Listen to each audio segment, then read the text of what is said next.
Bonsoir, bienvenue sur la libre antenne. Comme tous les soirs, 21h, minuit. Là, c'est 21h pétante. En plus, on nous accuse d'être en retard. Et ben non, encore une fois, Avec moi, on, on sera toujours on- à on- l'heure. on les fait mentir. Voilà. Et ce soir, justement, on est avec Robin Guérin. Ça va, Robin? Bonsoir. Donc, bonsoir à tous les métanautes, bien sûr. Tous ceux connectés. Voilà, DAF, Patriote, Il y LFDRS, a Brice beaucoup plus Séraphin. il y a beaucoup plus de monde que d'habitude. Ah bah là, Captain Cab, Zoli, Fahrenheit, Paul Newman, Pringles, ils sont beaucoup, hein. Roboti, Freeze, Mules, One. Bon, ils ont des blazes impossibles à prononcer. Ça doit Ouais, pas être c'est très ça. français, Puis en tout ça.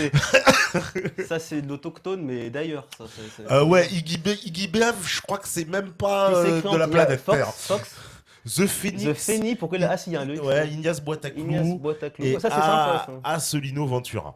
Bon, Ah, lui, ça, celui-là, on le il y a un connaît. petit jeu de mots là. C'est Lupère, c'est quelque chose, non? Oh, Ah, tu vas attends. te faire des amis d'entrée. Ah. Attention, on vient de commencer. Tu te fais beaucoup d'amis.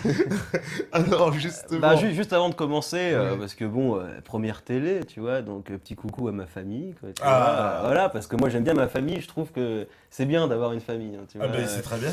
Donc voilà, et surtout je crois mon petit frère qui me regarde et coucou plus particulier à ma petite fée qui se reconnaîtra. Ah, bah Voilà. voilà. Les Voilà. petits melous. Ah oui, ben la famille, l'amitié, l'amour et puis le bon vin, quoi, je veux dire, tu vois, tu vois. Ah, mais Voilà. moi, je vois, je suis entièrement d'accord. Entièrement d'accord.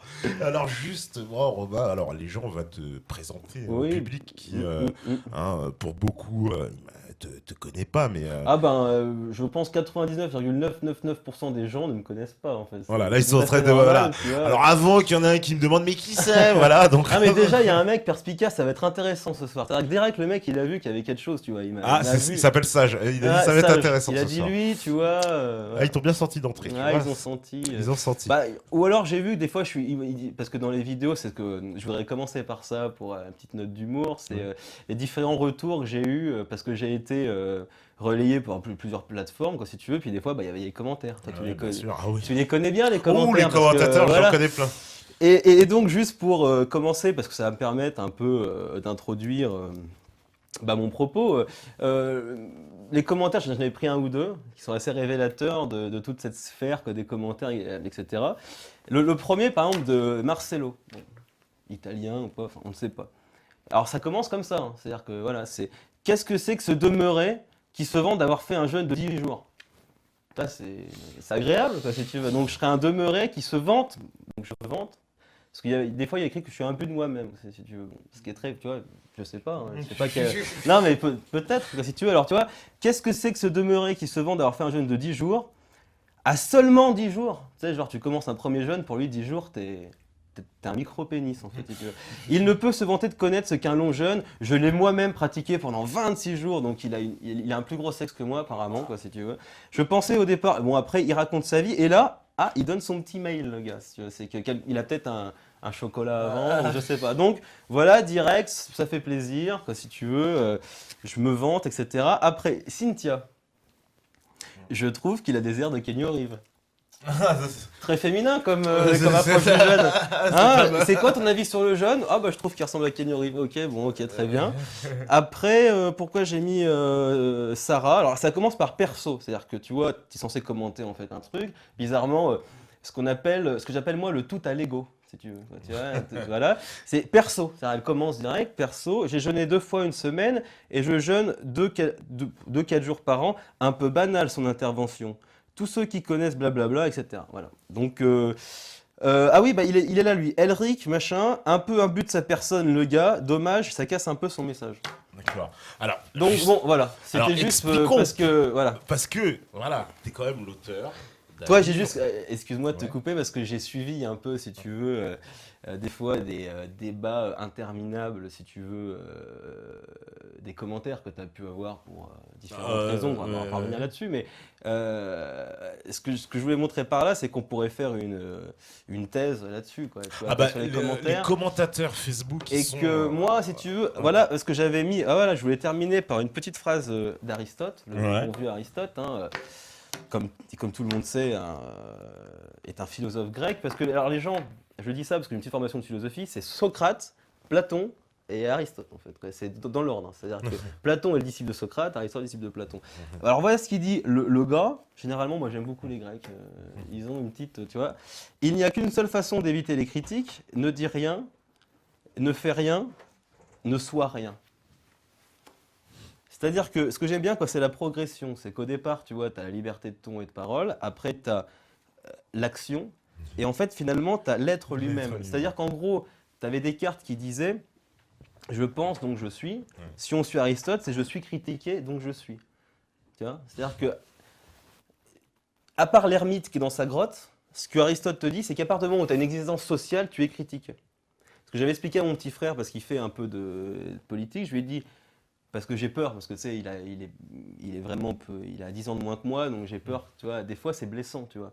Je lui ai dit, tu es donc t'es critiqué. Donc c'est-à-dire quand tu vois une critique, quelque part, enfin, une critique méchante, hein, moi je suis pour la critique, tu vois, je veux dire, sans liberté de blâmer, il n'y a pas d'éloge flatteur, tu vois. Mais ça veut dire que dès que tu es critiqué, ça veut dire que tu peux dire tout de suite, j'ai une existence sociale. Enfin, publique, on va dire. Pas sociale, mais publique. Donc, c'est-à-dire que la critique participe, si tu veux, de ton activité, on va dire, de publicité. C'est-à-dire que toi, tu te mets en avant, par exemple, bah, tu auras des pour et des contre. Ah, forcément. Forcément. Si tu es un génie, tu auras des contre. C'est-à-dire, à l'époque de Mozart, il y avait des mecs qui t'expliquaient que c'était une merde, il a fini à la fosse commune. Même pour Mozart, tu as des types qui t'expliquaient que c'était pas bien. Et j'ai envie de dire que même si c'était une merde absolue, tu aurais au moins 3-4 gars qui te trouveraient complètement génial. Bon, voilà. Je voulais juste faire une petite introduction parce que bon, je pourrais en parler encore des heures, mais pourquoi j'en parle, c'est que moi, je me suis mis vraiment à reculons sur Facebook, tu vois, parce que j'aime pas cette plateforme.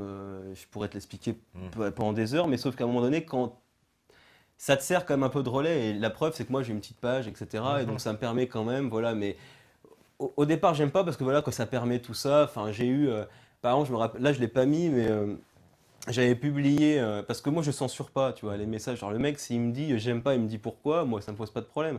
Mais il y a des trucs un peu graveleux que je censure, et par exemple j'avais mis une poésie, je crois sur ma maman, tu vois, enfin tu vois, un truc, il m'a dit, ton poème, alors le mec, je sais plus comment il s'appelait, Zizi 72, un truc comme ça, il dit, ton poème me fait penser à mon sexe. Tu vois, bon ça je vire, tu vois, donc bon voilà, c'était juste, je voulais juste faire une petite introduction sur... Parce qu'en fait, le monde d'Internet, c'est finalement le monde des commentaires. C'est-à-dire qu'en gros, on est dans les commentateurs et bon, toi, tu dois plus savoir que moi, parce que moi, je te dis, j'ai 1000 j'aime sur ma page. Tous les commentaires sont tout à fait plaisants. Ils sont rares, d'ailleurs, mais au moins. Mais tu vois, j'ai voulu introduire par ça parce qu'en fait, c'est souvent des gens qui, en fait, parlent sans savoir. Et je vais revenir, évidemment, quoi, sur mon livre. Et ça me fait penser, le dernier commentaire, mais ça a été viré parce que c'était sur un compte d'un ami qui a été viré. Le mec avait acheté le bouquin et il avait dit en gros, oui, alors je suis déçu, c'est même pas une heure de lecture, le gars il écrit à peine bien, et puis bon blablabla. C'est-à-dire que le type il achète un bouquin, tu vois, qui coûte 9 euros, qui fait 70 pages, il est conscient de ça, tu vois. Il dit, ah mais... avec une heure de lecture. C'est-à-dire, à un moment, tu te renseignes, tu vois. C'est le truc, je te dis, il coûte 9 euros. Donc, tu vois, c'était toutes ces critiques-là. Bon, je me rappelle, j'avais pris ma plus belle plume et je l'avais enfoncée, tu vois, parce que ça me plaisait. Donc, voilà. Donc, c'était justement pour introduire sur le livre. Je pense que les gens. Ce qu'il faut comprendre, c'est que dans le domaine du jeune, on s'en rend tous bien compte, il y a une sorte de, tu vois, une sorte de retour. Tu vois. Et moi, je pense que dans toutes les sociétés un peu en crise, on revient un peu en fait aux fondamentaux. Tu vois. Mais le jeûne, ça fait partie aussi, c'est un acte rituel de toutes les religions. Voilà. Il y a cette partie-là, c'est-à-dire qu'il fut un temps où toute la société pratiquait le jeûne, c'était une... Ben, si tu es un peu, si tu veux, guénonien, etc., et que finalement tu es dans les grands cycles, tu dis qu'il y a des fois, les sociétés ont été bien organisées, et donc elles pratiquaient le jeûne. Oui. Ça, c'est encore, on va dire, un autre débat, je veux dire. Enfin, bref. Non, moi, en fait, ce que je constate, à la limite, c'est ce que j'explique dans mon introduction, parce que, bon, il y a 3 parties. Il y a une introduction, c'est un journal, en fait. Ça, je l'expliquerai après. Ce que je voulais expliquer, c'est que effectivement, moi, ce que j'avais constaté, parce qu'en fait, bon, pour me présentait, en fait, au départ, je sais pas qui est Romain Guérin, tu vois. Bon, Romain Guérin, il est plein de choses. Il est juste un homme qui essaye de penser et puis Mais t'es un peu de artiste créer tout. quand Voilà. même. C'est-à-dire T'es que, un en fait, je artiste. commence avec ce bouquin-là et comme tu vois, on en discutait tout à l'heure, on te met des cases, des trucs. Et ça Oui. se trouve, les mecs qui me voient, ils font ce type-là, il se prétend spécialiste du jeune. Donc, tu vois, rien à voir. C'est rien à voir. Ça, avant le jeune, si tu veux, j'avais écrit 300 poèmes, j'ai fait des chansons et tout. Enfin, tu vois, moi, à la limite, si je vais me définir, mais ce que j'aime pas, euh, j'aime la poésie, tu vois. C'est ça mon truc. Et à 17 ans, tu vois, j'ai découvert Paul Verlaine et là, ma vie a changé, quoi. Si je veux résumer, parce que tu vois, je pourrais en parler encore pendant des heures. Ce que je veux dire, c'est que moi, pour un mec qui est né en 1984, donc à l'époque, j'étais, tu vois, à 17 ans, donc moi, mes idoles, c'était pas Grand Corps Malade et toutes ces merdes. Alors je sais que j'ai affaire à un rappeur, donc je vais faire attention à ce que je vais Grand dire. corps malade, c'est Parce pas un que- rappeur. non, mais parce que moi je peux envoyer encore derrière, mais je disais que vu que je suis chez un rappeur et vu que c'est le rappeur qui m'invite, je vais édulcorer un peu comme mes propos parce que comment te dire, moi si tu veux le rap, j'ai toujours considéré et c'est marrant parce que l'histoire du rap m'a donné raison. Quand j'entends un rappeur, j'ai toujours considéré que c'était un rhéteur, c'est-à-dire un animateur de foule, tu vois.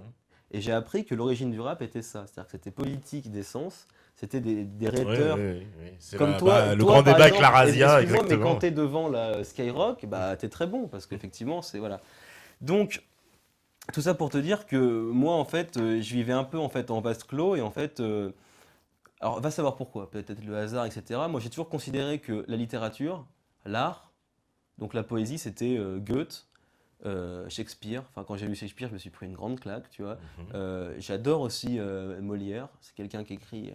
Enfin, moi, je lis Molière comme des longs poèmes, tu vois. Et puis, évidemment, bon, alors Verlaine, Baudelaire. Et je fais juste une parenthèse pour ceux qui connaissent pas, parce que je pense qu'à la limite, si tu as apprécié, je ferais bien une émission un jour sur la poésie, tu vois. Parce que voilà, non, on verra ça plus tard. Un jour, j'ouvre pour la énième fois Les Fleurs du Mal de Baudelaire, et en fait, il y a une sorte de présentation, tu vois. Et il te dit à mon maître, le génie poétique absolu, Théophile Gautier. Je fais, mais merde, mais il y a mieux que Baudelaire, en fait. C'est-à-dire que Baudelaire, il te dit qu'il a un maître. Et Théophile Gautier, tout le monde le connaît. Enfin, quand tu connais un peu la littérature, on connaît le romancier, le Capitaine Fracasse, le roman de la Momie, je crois, etc. Moi, je savais même pas qu'ils faisaient de la poésie, le gars, quoi, tu vois. Et j'achète les œuvres complètes, et là, tu vois, la grande claque, quoi. C'est-à-dire un truc, une perfection, etc. Donc, ce que je veux dire, c'est que moi, je me suis inspiré de ça, tu vois. Et donc là, dépression absolue, quoi. Parce que moi, j'avais écrit 2-3 poèmes parce qu'il y avait 2-3 pétasses qui m'avaient fait à l'envers. Donc tu vois, moi, je me dis romantique, pas parce que, tu vois, je mets des bougies quand je veux baiser une nana. Ça, c'est pas ça, être romantique. Être romantique, c'est considérer que l'amour est une valeur, quasiment la valeur cardinale. Moi, l'amour, c'est ce qui m'a réveillé à l'art, tu vois. Donc j'ai commencé à écrire ma poésie. Et moi, je sais pas, je crois que j'ai une grande qualité, c'est que je suis objectif, quoi. C'est-à-dire que j'ai lu enfin, je lis ce que j'avais écrit. Et j'ai lu Baudelaire, je fais bon, bah, c'est de la merde ce que tu as écrit, quoi. Tu vois? C'est-à-dire que je me fais pas d'illusions et je cherche pas d'autres personnes parce qu'après l'histoire de la poésie est très longue. Aujourd'hui, la poésie, elle est même plus, si tu veux, versifiée, c'est de la poésie, c'est du vers libre. Non, moi je me suis dit, ce qui est beau, c'est Baudelaire. Et tant que tu te rapproches pas de Baudelaire, c'est que ça vaut pas le coup, quoi, si tu veux. Donc moi, je suis parti de là. Donc qu'est-ce que j'ai fait? Bah, je me suis censuré pendant encore des années, quoi. C'est-à-dire, j'ai dit, bon ben, vis, cultive-toi un peu et puis essaye. Donc ça veut dire, Romain, avant tout, c'est ça, quoi. C'est-à-dire quelqu'un qui a une recherche, l'amour de la poésie et l'amour de la maxime aussi. Moi, j'ai été quelqu'un jusqu'à l'âge de 17 ans qui était vraiment, on va dire, l'homme moyen, quoi. C'est-à-dire que, tu vois, il y avait le film Jurassic Park qui sortait, je me passionnais pour les dinosaures, quoi. Tu vois, t'achètes 20 dinosaures, puis après, t'en as plus rien à foutre. C'est-à-dire que j'étais vraiment, tu sais, la feuille, tu vois, morte, c'est genre sur le torrent, quoi, tu vois. Et un jour, je sais pas, enfin, j'ai lu un bouquin qui s'appelle Les deux étendards. Je sais pas si t'as entendu parler. Oui. Je sais plus comment il s'appelle le gars, parce que j'ai une mémoire de merde, mais c'est Lucien Rebatté. Bon, alors, je parle pas de son idéologie, je parle de son roman, et il dit généralement les hommes de génie ont deux naissances. Alors, je dis pas que je suis un homme de génie, mais vraiment, moi, dans ma vie, j'ai l'impression qu'il y a la naissance biologique, et puis un coup, je me suis réveillé au monde, quoi. Et tu vois, bah, moi, ça a été en fait à l'adolescence, quoi. Et en fait, ma mère me disait toujours, Romain, lis, parce que mes parents sont des grands lecteurs, tu vois. De choses différentes, mais des grands lecteurs. Et moi, je déteste lire. Et encore aujourd'hui, je n'aime pas lire. Mais j'aime avoir lu. tu vois. Parce que la lecture, ça t'apprend plein de trucs, tu vois. Ma mère lisait lis. Alors moi, tu sais, j'étais une merde en français, quoi. Fallait lire l'Assommoir, tu sais. Genre, tu sais, t'es en 4e, l'Assommoir, du Émile Zola. D'ailleurs, un des bouquins qui porte le mieux son nom, c'est-à-dire que, bon, tu lis 3 pages, tu te prends une grosse claque. Par ailleurs, j'ai jamais aimé Émile Zola parce que je considère que c'est un journaliste qui fait des bouquins, tu vois. Enfin, je veux dire, lis Balzac et tu vas voir ce que c'est qu'un mec qui s'occupe des mœurs. Zola, j'ai jamais aimé Émile Zola, mais tout ça pour te dire que mes parents, ma mère me disait mais lis. Moi j'étais là, non, j'aime pas. Moi j'étais, tu sais, moi j'étais plein d'énergie, quoi. Tu vois, je voulais aller courir en forêt, je voulais faire des trucs. Et quand j'allais au collège, on me disait assis-toi, regarde, il y a un musée, c'est génial. Non, moi, tu sais, je veux faire autre chose, quoi, si tu veux. Donc, c'était pour terminer sur mes deux parties, pour te dire que le premier bouquin que j'ai lu de moi-même était Les Pensées de Pascal. Les pensées de Pascal. Voilà. Qui pour moi est mon livre de chevet et qui devrait être le livre de chevet de tous les gentilshommes. J'ai envie de dire. Non, mais vraiment, Les Pensées de Pascal, ça a été une. Parce qu'en fait, bon, je vais pas rentrer dans les détails. Tu me dis si je peux. Non, mais vas-y, on Non, parle littérature, c'est très bien. Je te sens ennuyé là. Non, je regarde en même temps ce qu'ils disent. Tu sais, D'accord, moi, ok. je surveille les métanotes au passage. Parce que du jeune, on va en parler, vous inquiétez pas. Ah oui, Ça- voilà, ça- parce qu'on dit ça recentre va le venir, sujet, voilà. recentre et tout. Mais c'était juste que justement, je suis pas. Pour qu'ils comprennent après ce que je vais dire, c'est important ce que je dis. C'est pas pour me présenter, c'est pas que je suis un but de moi-même, c'est justement où vous allez comprendre. Je suis pas quelqu'un qui bosse sur le jeune depuis 10 ans, donc, et l'intérêt du bouquin est là.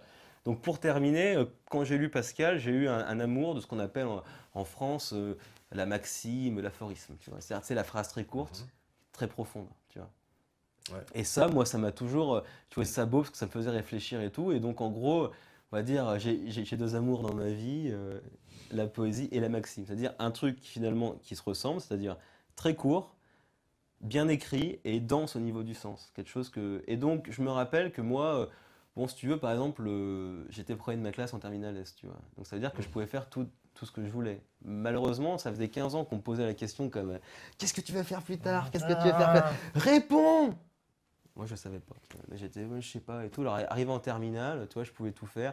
Je suis allé en droit, bon, ça a duré 1 jour et demi. Peut-être arrivé en droit un jour quand t'as compris, quoi, si tu veux. Et en fait, moi, le problème, c'est que j'ai pris au sérieux tu sais, la maxime qu'on prête à Socrate, qui est le connais-toi toi-même. Connais-toi toi-même, ouais. Et le problème, c'est que moi, j'ai fait le boulot et que en face, j'ai vu, pour être fier de toi, il faudrait que tu écrives un vrai recueil de poésie et un recueil de maximes. Voilà. Et ma vie a été ça, en fait. Tu vois. Après, voilà, t'essayes de gérer parce que la vie est la vie, tu vois. Mais en gros, moi, j'ai jamais rêvé de Ferrari ou d'avoir, on va dire, bonne réputation, etc. Je me suis dit, Romain, si tu veux être fier de toi, il faut que tu écrives ces recueils, mais qu'ils soient. Alors, tu vois, je me compare pas et tout, parce que t'en as qui vont te dire de quoi ils me parlent, mais je veux dire, la même exigence que les grands, quoi. C'est-à-dire que moi, je te dis, j'ai limite coupé. Enfin, je sais que les derniers que j'ai lus, en fait, un peu contemporains, c'est Céline, Barjavel, je te disais, toi, Rebatté, Orwell aussi, que j'aime beaucoup. Mais d'ailleurs, que j'aime beaucoup Orwell, quoi, j'ai vraiment tout lu. Pour moi, quand je lis, c'est que je veux apprendre à écrire. Donc, tu vois, je lis les Confessions de Rousseau et tout. C'est vrai, c'est pour ça qu'aujourd'hui, des fois, tu sais, je suis dans des dîners avec des gens. Et toi qui aimes bien la littérature, est-ce que tu connais Nicolas Ray ou je sais pas quoi? Non, puis je m'en fous, enfin, si tu veux. Et quand des fois un pote me lit un extrait, je me dis, bah, t'as bien raison de pas lire ça parce que c'est effrayant, tu vois. Donc ce que je veux dire par là, c'est comme si moi, il y avait 100 ans qui n'avaient pas existé et que moi, mes références, tu vois, en termes artistiques, en fait, c'est des références qu'on. Je dis, moi, je lis Molière pour savoir si ce que j'écris est bien. Donc ce que je dis, c'est que ma poésie et mes maximes, ce que tu vois sur le site que je te dis, enfin la page fan là, de Facebook, j'essaye quand je peux, parce que des fois, moi, j'ai pas internet sur mon téléphone, donc si j'ai pas internet, je peux pas publier. Mais j'essaye tous les dimanches de faire une poésie et tous les mercredis une maxime, un aphorisme, quoi, si tu veux. Et ben, moi, c'est l'horizon que j'ai. Donc je dis pas que mes poèmes sont aussi bien que ceux de Baudelaire, ou je dis pas que mes maximes c'est du La Rochefoucauld ou du Sioran. Ce que je dis, c'est que c'est eux mes modèles entre guillemets. Donc j'essaye d'atteindre pas cette perfection, mais cette exigence littéraire qui, à mon avis, aujourd'hui, quand tu regardes dans tous les, comment te dire, dans toutes les sphères de la société, les gens ne sont plus exigeants, quoi. Ouais. C'est-à-dire qu'ils font un petit caca et puis ils te disent, bon tiens, bah, c'est génial, le truc, ils disent que c'est de la poésie, je veux dire, il n'y a aucun rythme, il n'y a aucun vers, il n'y a plus rien, enfin bon, voilà. En gros, voilà, je pense que c'est une présentation. Après, voilà, je ne vais pas ennuyer, je veux pas qu'on dise que je Non, suis mais je suis en imbu de train de regarder moi-même, parce quoi, que tu bon, vois. bah, ils sont. On me dit, oui, on dirait Neo de Matrix. Tu vois, lui aussi, C'est il est très, Keanu Reeves, d'ailleurs. il est très bon. original. Oui, il est très original, c'est ses filles. On nous dit... Lui, il a raison, c'est antérieur, c'était C'est justement, c'était antérieur, les voilà, prosocratiques. et la phrase Et c'est pour ça complète. que s'il avait été, s'il avait été précis, enfin attentif, j'ai dit qu'on prête à Qu'on Socrate. prête à Voilà, Socrate, et tout à ouais, fait. et voilà. Donc à un moment donné, je veux bien qu'on mette son petit caca en commentaire, mais si t'écoutes pas ce que je dis, en fait, Ah, tu ça vas te n'a faire pas des de amis, sens. méfie-toi, Bah ouais, mais méfie-toi. tiens, moi je m'en bats les couilles, quoi. Tu vois, je veux dire, le Fais mec. pas ton gros blanc. Moi je veux, non mais moi je veux bien, tu vois, je veux bien, mais écoute ce que je dis. J'ai pas dit que c'est Socrate, tu vois. Bref, D'accord, voilà. bon, ils sont présents ou ils sont tous partis? Il y a l'oreille. Non, ils sont tous là. Ah, Il n'y a d'accord. que l'oreille qui ne vieillit pas, proverbe arabe. Ouais, ouais. On me dit ça, c'est sans D'accord. cocaïne. Voilà. Après, on nous dit aussi, ouais, voilà, il n'est pas parfait, il cherche à tendre vers la perfection. Ben, comme je dis, moi, dans mes maximes qu'un jour je pense publier, c'est mourir meilleur que je suis né.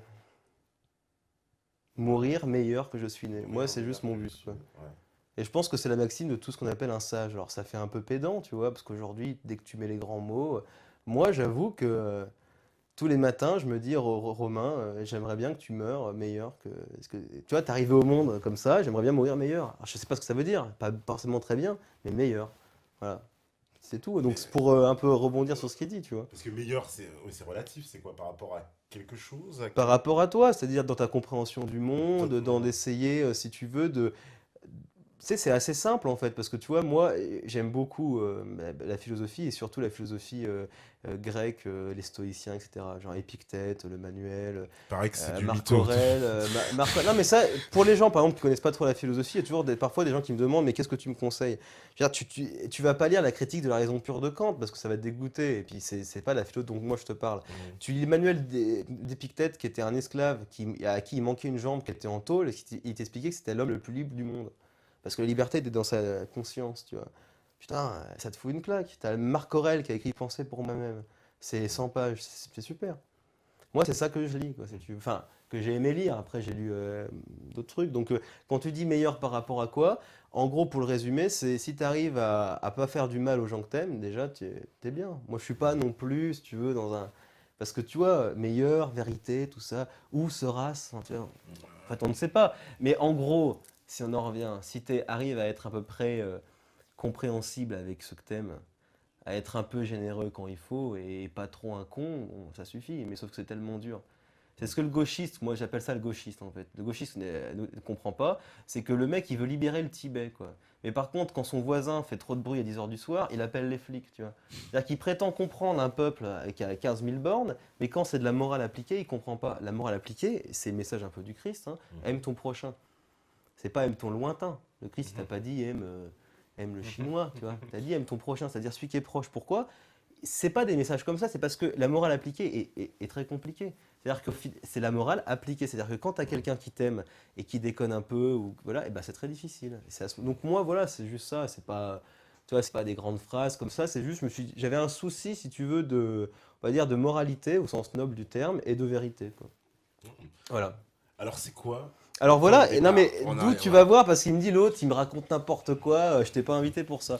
Non, Non, mais je les connais, tu sais, c'est comme à l'école. Tu vois, quand on s'éloigne du sujet, ouais, voilà. Mais y a- donc, en tu fait, vois, ils sont perdus. il faut comprendre qu'en gros, moi, en fait, que l'intérêt quoi, de ce livre, c'était qu'en fait, par rapport à ce que j'ai dit tout à l'heure, il y a une sorte de retour, en fait, un peu, si tu veux, au niveau du jeune. J'ai vu pas mal de littérature qui sont des littératures, on va dire, quasiment quoi, scientifiques. Quoi. C'est-à-dire que voilà, tu as des bouquins qui sont excellents, hein, tu vois, que moi, j'ai pas forcément lu, parce que justement, je voulais être jeune par rapport aux jeunes, tu vois. Jeune, Tu jeune. vois, voilà, C'est de la langue des oiseaux, ça, c'est là. voilà, carrément. Moi, l'intérêt que j'avais, c'était de, justement, c'est ce que j'explique, c'est ce que je voudrais expliquer, c'est que c'est le, c'est le témoignage d'un type qui ne connaît rien aux jeunes, absolument rien, donc c'est pour ça que j'ai vu la littérature, si tu veux. Donc tu vois quel type de bouquin c'est un bouquin plus scientifique, machin, et il y avait très peu finalement de témoignages, on va dire, si tu veux, tu vois. Et donc moi l'idée c'était justement de rien lire, c'est pour ça que tu vois je t'ai lu les commentaires et tout, parce que j'ai lu les commentaires parce que si le mec s'était un peu penché sur mon bouquin il aurait pas écrit cette connerie. Moi l'idée c'était justement de rien connaître aux jeunes, l'idée du bouquin c'est de la vulgarisation en fait, c'est-à-dire que rendre accessible. Il y a Toi- des gens qui font des traités, qui typent le jeune avec des équations, qui te rappellent les fondements historiques. Moi, comme j'explique dans mon livre, c'est l'idée quoi, du cobaye, quoi, tu vois. C'est-à-dire que je ne connais rien aux jeunes. T'as jamais fait de jeûne, J'avais justement, jamais ni fait de par jeûne. rite, ni par tradition, Je tout savais ça. quasiment pas, tu vois, si c'était au final dangereux ou quoi, parce que c'est vrai qu'on entend tellement de trucs, tu vois. Enfin, Alors, jeûne, qu'on s'entende bien ah dès le oui, parce départ. que il faut. Voilà, parce que Voilà. jeûne, c'est donc ne pas manger, ne pas boire, c'est ça? Non, Ou alors alors, ah, voilà, ça, entends-nous ne nous pas nous manger, bien. ne pas boire, ils appellent ça le jeûne sec. Alors moi, Voilà. bon, parce qu'après, je me suis renseigné après. Moi, je crois pas trop à ça, dans le sens où l'eau, c'est quand même assez essentiel. Mais pourquoi pas? Moi, c'est le jeûne entendu, privation, quoi, nourriture, quoi. Nourriture. Voilà. Donc ça veut dire, parce que c'est vrai que dans beaucoup de personnes, enfin, peut-être dans ton public, je sais pas s'il y a beaucoup de musulmans ou Ah, quoi. bah, il y en a. Ah d'accord. Ah, bah oui. Oh, complètement. Bon, je vais quitter le studio immédiatement. Non, mais, évidemment, je plaisante, mais parce que le jeune, eux, culturellement, ils l'entendent comme privation, on va dire, diurne et enfin privation diurne et tu manges en nocturne. C'est-à-dire qu'en gros, voilà, la journée, tu te prives et puis finalement, bon, je juge pas, c'est pas à moi de juger, c'est autre chose. Ça, je pense, que c'est une technique sociale pour se ressouder un petit peu, mais le jeûne, c'est vraiment, voilà, zéro nourriture, quoi. Moi, c'était zéro parce qu'il y en a qui font un peu, tu sais, avec des bouillons, ou des trucs comme ça. Moi, ça a été, alors, une fois de plus, comme je dis dans le bouquin, normalement, un jeûne se prépare, tu vois, tu manges de moins en moins, etc. Moi, j'y suis vraiment allé Barbare. en barbare. Non, mais c'est l'intérêt de ce bouquin, c'est que tu vois, comme je te dis, bah, j'ai fait des erreurs aussi que j'explique dans le bouquin, on pourra en parler tout à l'heure. Mais l'intérêt de ce livre, c'est qu'il se positionne justement, c'est pas une littérature qui veut concurrencer des grands noms du jeune, etc. C'est vraiment, parce qu'en fait, c'est comme j'expliquais tout à l'heure, c'est une forme de journal, quoi, tu vois. C'est un 9 heures, machin, etc. Avec une analyse après, et puis en fait, une sorte d'introduction. Donc le but, c'était de finir, parce que moi, tu vois, c'est ce que j'ai remarqué, c'est que euh, le jeune, beaucoup de personnes, hein, c'est un peu comme le sexe, quoi. Alors, plus t'en parles, et moins t'as l'impression que le mec, il le fait, quoi. Le jeune, tu le fais, t'en parles pas forcément, parce que bon, c'est, comme je dis, c'est un peu dur, tu vois. Mais l'intérêt, c'était de montrer, si tu veux, parce que ce que j'avais vu, c'est que les gens, ils avaient du mal à se mettre, tu vois, à se mettre à l'eau, quoi. Mhm. Ils voyaient, ils savaient, ils lisaient des bouquins très intéressants, qu'ils savaient que c'était bon, mettons, que ce soit vraiment bon pour la santé, Oui, parce que etc. ça, c'est quelque chose qui est apparu récemment. Maintenant, il y a plein d'études, entre guillemets, D'études qui très encouragent, sérieuses, voilà, qui moi que encouragent j'ai lu à faire le après, jeûne. Ouais. et qui te disaient que le jeûne, enfin, tu as des études très sérieuses, par exemple, pendant des chimiothérapies, ou quand tu as le rat, tu l'as pris une nourriture ne serait-ce que 48 heures, c'est mieux. Il y a plein de trucs, il y a des centres, en fait, ça a été un peu par l'URSS, il y avait des centres, ce que j'explique un peu dans mon livre, en fait, au départ. Voilà, mais ça, si tu veux, moi, quelque part, ça ne me concerne pas. C'est-à-dire que moi, j'ai fait le jeûne, en fait, dans une optique un peu kamikaze, si tu veux, et puis surtout philosophique. C'est-à-dire que moi, si tu veux, mon intime conviction, c'est... Merde, je touche le micro, là. Mon intime conviction, ce que je fais, c'est quoi ce genre de choses. Il y a un truc. Mon intime conviction, c'est je pense que c'est bon. Après, je suis pas médecin, machin, il y a des gens qui sont... Moi, je l'ai plus fait, si tu veux, comme, on va dire, ascèse, Mhm. et pour, on va dire, mettre à l'épreuve ma volonté, en fait. Moi, c'était plus ça qui m'intéressait que... Mais comme je te dis, je pense que c'est bon. Mais moi, ce qui m'intéressait, c'était ce que j'appelle un exercice philosophique, c'est-à-dire qu'en gros, euh, parce qu'après, tu vois, on peut déborder et tout, mais ce qu'il faut comprendre, c'est qu'on est quand même dans un système où c'est l'idéologique ou du désir, si tu veux. C'est-à-dire qu'en gros, ce qu'il faut voir, c'est que je crois après la drogue et peut-être, je sais pas, les jeux, c'est industries agroalimentaires. C'est-à-dire qu'avant d'être, si tu veux, avant d'être dépendant de ta clope Mhm. ou du truc, t'es surtout un mec qui bouffe 3 fois par jour, si ce n'est 4. Mhm. Si tu veux, quand tu fais un peu d'ethnologie et tout, tu sais qu'il y a des civilisations qui faisaient peut-être un repas et demi par jour. Nous, t'as l'impression qu'on bouffe sans arrêt. Oui, T'as vu, t'es déjà bien passé sûr. devant un quick, Ouais. il bouffe tout le temps, Tout le temps. non-stop. Ouais, ouais. Donc en fait, si tu te prétends un rebelle, au lieu déjà, si tu veux, alors moi je suis pas, enfin, j'ai pas vraiment d'avis et d'opinion sur toutes les théories métapolitiques, du complot, de Mhm. je sais pas quoi, mais je dis juste déjà, si t'arrives pas, si tu veux, à te priver de bouffe 3 jours, me parle pas de révolution, quoi, si tu veux, quoi. Essaye déjà, toi, si tu veux, en plus, c'est un truc gratuit, tu vois, pour une fois. Là, je te vends rien. Bon, mon bouquin, il coûte 9 euros, mais en même temps, enfin, bon, voilà. C'est juste que tout seul, tu peux avoir une expérience un peu, parce que tu sais, je le mets aussi ça dans mon livre, il n'y a plus vraiment d'expériences un peu extrêmes qui sont gérées par la société. Enfin, tu sais, quand tu fais un peu d'ethnologie, tu sais très bien que toutes les sociétés ont compris qu'il y avait des âges un peu, si tu veux, des âges où il fallait quoi s'occuper. Donc tu vois, quand tu avais un ado, tu faisais des épreuves de force parce qu'il avait besoin de la reconnaissance, etc. Aujourd'hui, ce qu'ils appellent maintenant aujourd'hui les psychologues appellent ça des trucs ordaliques, c'est-à-dire que vu que la société s'en occupe pas, bah tu vas prendre ta caisse complètement bourrée, tu vas te bourrer la gueule, tu sais, pour une sorte de virilité quoi si tu veux. Moi, c'est un truc, je te propose déjà et essaye de faire ça. Et moi, comme je te dis, c'est peut-être moins difficile que ce qu'on se l'imagine. Parce qu'il y a des gens qui, franchement, sont le jeune, ils veulent pas entendre parler parce que putain, c'est dur et tout. Bah, il y en a qui Tu vois. travaillent, par exemple, il y en a qui disent Ouais. bah bon, j'ai travaillé toute Ouais, la voilà. journée, je me verrais pas faire 10 jours de jeûne. Bon, Ben c'est vrai, parce que c'est- moi, ce qu'il faut savoir, c'est que je suis pas un apôtre, je suis pas un prosélyte, je te dis pas c'est génial, machin, etc. Je- Par ce bouquin-là, je t'offre la possibilité de découvrir ce que c'est qu'un jeune qui est d'un type qui n'y connaît absolument rien, tu vois, et puis qui marque ses impressions, quoi, si tu veux. Donc moi, j'ai fait 10 jours parce qu'à ce moment-là, j'avais un travail plus intellectuel, mais je veux dire, je suis, voilà, toi, je suis un mec qui bosse sur les chantiers et tout, voilà. Et en plus, ce qui se passe, c'est que le seul moment où il va avoir le temps de le faire, il est en vacances, il a envie de se faire plaisir avec ses gosses et tout, tu vois, de manger une pizza et tout, tu vois. Donc, moi, j'ai bien conscience de ça, mais quand tu regardes un peu, si tu veux, les différentes études médicales, il paraît que le jeûne est bénéfique ne serait-ce qu'au bout de 24 heures. Et moi, je vais vous dire un truc, le plus dur, c'est les 48 heures. Donc, c'est-à-dire qu'en gros, si tu arrêtes de manger 2 jours, c'est là où tu as fait le plus dur. Parce qu'après, c'est beaucoup moins difficile. Et il paraît qu'en plus, après, le corps se réorganise et va puiser dans ses réserves. Tu sens ce changement-là, toi, justement, au bout du 3-4 jours, que la faim, elle a disparu ou elle est toujours là? Alors, la faim, on va dire, l'appétit a disparu. C'est-à-dire, tu sais, ton 4 heures, là, quand Ah, t'as envie de tomber BN, là, tu vois, voilà. à 4 heures, ça, c'est pas agréable, tu vois. Tu sais, tu sens un creux, on appelle le petit Ouais, creux, le tu vois, petit justement. creux. Là, tu as envie de le remplir, ce creux. Cette faim physique, elle disparaît. Par contre, ce qui est limite pire de cette façon, c'est justement l'appétit disparaît, mais c'est l'envie de manger qui revient, tu vois. Enfin, qui vient de façon. C'est-à-dire que t'as pas forcément.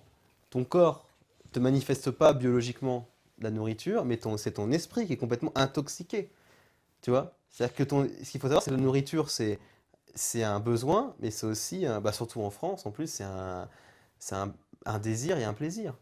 Oui, Tu vois, c'est c'est-à-dire vrai, que c'est vrai. au bout de 2 3 jours, ton corps a compris qu'il va pas bouffer.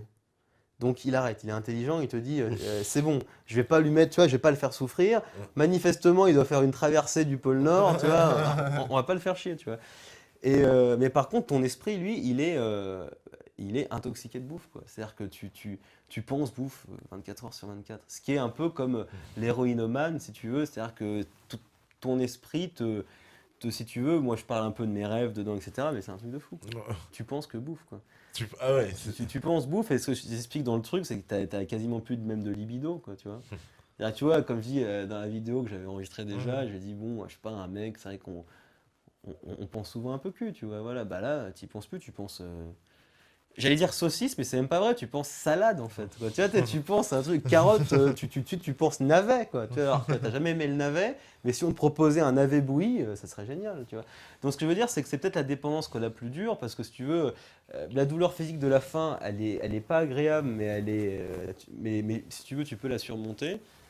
Que la faim, en fait, t'es intoxiqué. C'est-à-dire que les gens, ils se rendent pas compte à quel point la bouffe est présente quoi, dans leur vie, en fait. Quoi. Marche en ville. Nous, on s'y est habitué, mais t'as vu, il y a que des enseignes de bouffe, en fait. Quoi. C'est-à-dire oui. qu'on nous, avec le sexe et la bouffe, on nous, si tu veux, on parle à nos deux, on va dire, à nos deux besoins, désirs les plus Oui, fondamentaux. oui, Tu puis vois. la publicité est constante et tout le temps sollicité autour de toi, que des Voilà. publicités de nourriture. Donc, moi, c'est comme je te disais, c'était plus une approche philosophique parce que, bah, comme je t'expliquais un peu tout à l'heure, c'était. Bon, moi, je parle vraiment du jeûne, on va dire, de la nourriture comme exercice, comme ascèse, on va dire, philosophique. Mhm, Mais ça peut être pris comme une métaphore, c'est-à-dire un jeûne, c'est finalement une retraite un peu. mhm. C'est-à-dire qu'en gros, tu te coupes un peu parce que tu te coupes du monde et tu vois comment ton corps réagit. Et moi, je me parle parce que, bon, j'ai un côté un peu, entre guillemets, poète, tu vois, donc je mets qu'il y a des sensations très tu retrouves une jeunesse. C'est-à-dire c'est que tu es dans un corps que tu n'as jamais connu. Parce que tu vois, t'es pas, je te parle. Est-ce que tu connais ton corps qui n'a pas mangé depuis 4 jours? Bah non. Voilà. Et bah c'est une expérience. Parce que ton corps se réorganise différemment. Donc vu qu'il y a quand même un rapport avec ton esprit et tout, et il se passe des choses. Quoi. Et moi je dis, il se passe des choses intéressantes. Donc là c'est privation de nourriture. Mais comme je dis, ça peut être une métaphore. En fait, c'est juste une sorte de... de recentration, ça existe ça, recentration? Ouais, bref, ou recentrage, Recentrage, bref, sur soi, mais qui peut être pris comme une métaphore même, on va dire, politique, idéologique, philosophique, quoi. L'idée, c'est vraiment en fait de se couper du monde, quoi. En Tu plus, vois. voilà, justement, alors, c'est bien une bonne transition, justement, tu te coupes du monde, parce que une fois que tu manges plus aussi, il n'y a plus de lien social par rapport le repas, tu le partages plus avec les gens, et puis c'est C'est un ce qu'il y a de peu plus dur. C'est ce qu'il y a de plus dur. asocial pour l'autre, Mm. bah non, il mange pas. Mais c'est ce qu'il y a de plus dur en fait. Tu sais, le mec qui arrête de boire, par exemple, Dieu sait si c'est difficile parce que c'est vraiment une drogue dure en fait, Mhm. quoi. Bah, généralement, quand le mec quand il va arrêter de boire, on lui dit il faut que tu changes tes habitudes, quoi. Parce que si tu sors tous les soirs au PMU, tu sais que tu vas pas y arriver. Et c'est ce que je mets justement dans mon bouquin, c'est que justement pourquoi généralement le jeûne, c'est un phénomène social. Tu as le carême, tu as le ramadan, parce que justement déjà c'est. Déjà parce que tu as une première lecture en fait de philosophie politique, c'est qu'en gros le jeûne ça permet de ressouder une communauté et de voir ceux qui pratiquent et ceux qui pratiquent pas, tu vois. Une sorte de flicage, machin, enfin bon, ça c'est banal quoi, tu vas te dire ça, mais en même temps c'est ce qui permet de souder aussi une communauté, quoi, tu vois, de se retrouver, de faire des choses ensemble, tu vois. Le problème aujourd'hui en France, par exemple, on ne fait plus rien ensemble, tu vois, chacun en fait est de son Chacun côté. fait de son côté. Ouais. Voilà, donc C'est vrai. ça c'est la première chose. Mais après, ce que tu dis aussi est très vrai, c'est qu'en gros, quand tu fais avec quelqu'un, c'est toujours plus facile. Donc c'est comme si, moi c'est ce que je disais, le jour où j'aimerais faire un jeûne parfait, c'est avec limite ma petite copine, tu vois, ou un pote, on va en montagne, on le fait ensemble. Ça sera beaucoup plus facile que ce que moi j'ai fait. Mais justement, une fois de plus, philosophiquement c'est intéressant parce que ça te montre est-ce que tu es un mouton ou pas, quoi. C'est-à-dire que moi, quand j'ai fait justement je raconte une anecdote dans le bouquin que j'avais expliqué aussi dans la vidéo que j'avais faite, parce que c'était justement très révélateur de ça. C'était pas pour raconter ma vie que j'ai dit ça, c'était révélateur d'une chose. C'est que moi, j'ai fait le jeûne et il y a une nana qui m'invitait à manger. Ce qui m'était jamais arrivé auparavant. Généralement, c'est toi. Déjà, soit je fais rien, soit c'est toi qui raques en plus. Tu vois. Là, la meuf, elle t'invite, tu vois.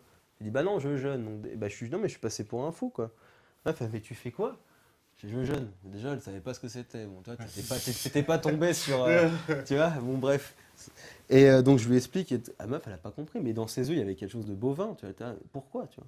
Pourquoi tu te prives de nourriture? Alors, j'ai essayé de lui expliquer. J'ai vu qu'on comprenait. On n'allait pas se comprendre, tu vois. Et ben, là, ça a été un des moments les plus durs, quoi. T'as la meuf, elle est là, elle bouffe ses sushis ou je sais pas quoi. Et toi, t'es là. Tu te prives de ce moment et tu te dis, bah ouais, mais putain, ça fait déjà 4 jours que je le fais. J'ai quand même pas. Tu vois, m'arrêter maintenant, ça serait trop dommage, tu vois.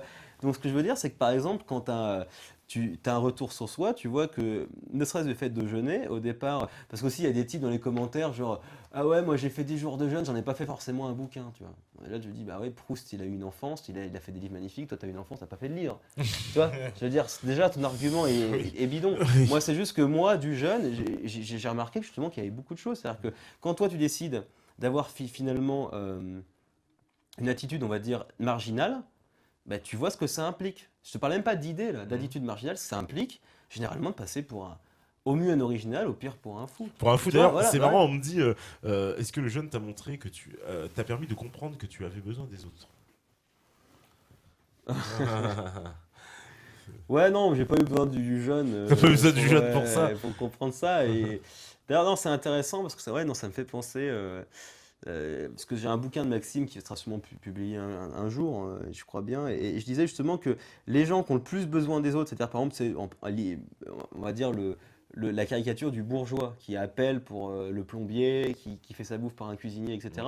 Plus tu as besoin des autres, et finalement, plus tu sécrètes une idéologie de l'individualisme.